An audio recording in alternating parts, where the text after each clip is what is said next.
Hi మిత్రమా, కుశలమా? వికసించిన పూల పరిమళంతో పలకరిస్తున్నటువంటి పారిజాతము, సీజన్ వారీగా చక్కగా పడినటువంటి సీతాఫలము, గోనుచాటు దాక్కుని పెరుగుతున్నటువంటి మందారము, మేడను హత్తుకుని మంచిగా పెరిగినటువంటి మళ్ళీ సన్నజాజి, మనీ ప్లాంటు, మరేమో పచ్చగా ఉన్నటువంటి పసుపు, వరెవా అంటున్నటువంటి వాము చెట్టండోయ్.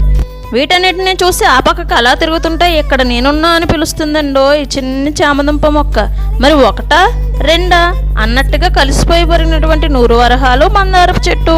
ఇదిగోండి ఇందులో మా వాడు చిన్న తాబేలు నేసాడు. మరి అది అడుక్కడికి వెళ్ళిపోయి ఎదుకుంటా వెళ్ళిపోతుందండి.